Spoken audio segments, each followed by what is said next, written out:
السلام علیکم ورحمت الله وبرکاته. دوستانو خدای دې وکړي چې ټول به ښه او جوړ یاست.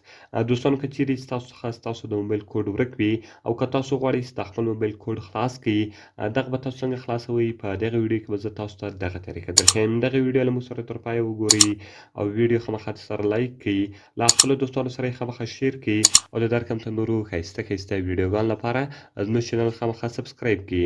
دوستانو زه د ویډیو په طرف ویډیو شروع کوو. نو دوستان دې لپاره به تر ټولو مخکې تاسو خپل موبایل بند کړئ. کله چې موږ دوستانو ستاسو هر موبایل وي، تاسو به هغه موبایل بند کړئ، یعنې تاسو به هغه موبایل پاور آف کړئ. کله چې موږ دوستانو تاسو خپل موبایل پاور آف کړئ، نو کله چې موږ دوستان تاسو خپل موبایل پاور آف کړئ، خپل موبایل بند کړئ، د هغه رقم به دوستان تاسو راسئ دا پاور بټن او والیم اپ بټن به دواړه په یوه وار ونیسئ. دوستان دغه دواړه بټنان به تاسو په یوه وار باندې ونیسئ او تاسو به لږ انتظار ته وکړئ تر څو ستاسو موبایل تاسو ته سټارټ شي. کله چې موږ دوستانو دغه دواړه تاسو په یوه وار ونیسئ او تاسو موبایل تاسو ته سټارټېږي، تر هغو به تاسو یو بټن هم نه لکوئ، هغه د اول لوړ بټن سو او د هغه رقم پاور بټن سو.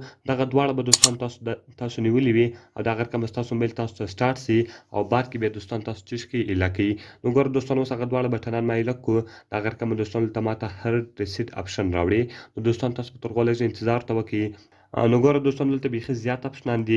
د هغه رقم تاسو په والیم ډون بټن دلته به دوستان تاسو لاندې راسئ. دلته به دوستانو وایپ ډیټا فیکټري ریسیټ دغه اپشن دلته تاسو وینئ. تاسو به دې باندې کلیک وکړئ او پاور بټن به تاسو ووهئ. کله چې ګوره دوستان تاسو پاور بټن ووهئ، د هغه رقم به ګوره دوستانو نو او یس ده. د هغه رقم دوستان تاسو لاندې راسئ او دلته بیا دوستان تاسو بیا پاور بټن ووهئ. کله چې ګوره دوستان تاسو پاور بټن ووهئ، د هغه رقم وایپ ډیټا فیکټري ریسیټ سټارټ شو. نو کله چې ګوره دوستان دغه تاسو سټارټ شي، د هغه رقم ریبوټ سیسټم ناو دلته به دوستان تاسو په دغه اپشن باندې بیا کلیک وکړئ. کله چې ګوره دوستان تاسو په ریبوټ اپشن باندې بیا کلیک وکړئ، د هغه رقم اوس تاسو موبایل تاسو ته چی سي ریسیټ سي، هر ریسیټ وسي او ستاسو موبایل کوډ به ختم سي. د هغه رقم ګوره دوستان تاسو لږ انتظار ته وکړئ. نو دوستانو کله چې تاسو ریبوټ سیسټم نه وي، له هغه بعد به دوستان تاسو یو لږ انتظار وکړئ او له یو لږ انتظار بعد به دوستان دغه انټرفیس تاسو موبایل کې تاسو ته راسي. د هغه رقم ګوره دوستانو دلته لینګویج تاسو ورښولی سي، نو هغه یونایټډ سټیټ ده. نو د هغه رقم په تاسو په سټارټ بټن باندې کلیک وکړئ. کله چې ګوره دوستان تاسو په سټارټ بټن باندې کلیک وکړئ، دلته د موبایل کنیکشن غواړي، د هغه رقم به دوستان تاسو په سکیپ بټن باندې کلیک وکړئ.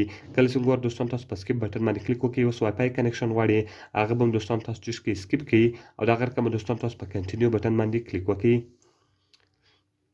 کله چې ګوره دوستان تاسو په کنټینیو بټن باندې کلیک وکړئ، د هغه رقم دلته دوستان تاسو خپل موبایل ډیټ ورسم کړئ او دوستان بیا په تاسو په نیکسټ بټن باندې کلیک وکړئ.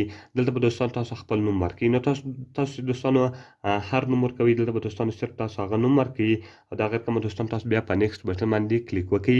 کله چې ګوره دوستان تاسو په نیکسټ بټن باندې کلیک وکړئ، دلته تاسو څخه نوی کوډ غواړي، وایي نوی کوډ ورکړئ. نو زه په ناټ نو باندې کلیک کوم او د هغه رقم سکیپ اوې به تاسو ووایي، ستاسو د موبایل کوډ به ختم سي او د هغه رقم دوستانو مور او بعد کې به دوستان تاسو په اکسپټ بټن باندې کلیک وکړئ.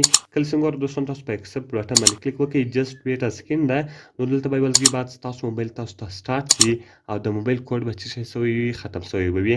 نو ګوره دوستانو زما موبایل ماته سټارټ شو. د هغه رقم تاسو کولی شئ په خپل موبایل کې فیسبوک بیرته خلاص کړئ، واتساپ خلاص کړئ او خپل موبایل استعمال کړئ.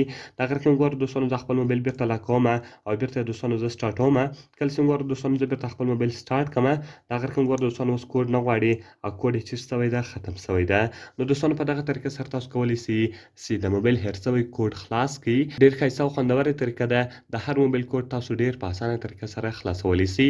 نو دوستانو که ویډیو خوښ شوي وي، ویډیو خامخا سره لایک کړئ، له خپلو دوستانو سره یې خامخا شیر کړئ او د درکم ته نورو ښایسته ویډیوګانو لپاره زموږ چینل خامخا سبسکرایب کړئ. دوستانو که کومه پوښتنه لرئ او کوم ویډیو ته مو ضرورت وي، موږ ته لاندې په کمنټس کې ووایاست تر څو موږ هغه ویډیو ستاسو لپاره جوړ کړو. نو په دعاګانو کې مې یاد ساتئ. د خدای په امان.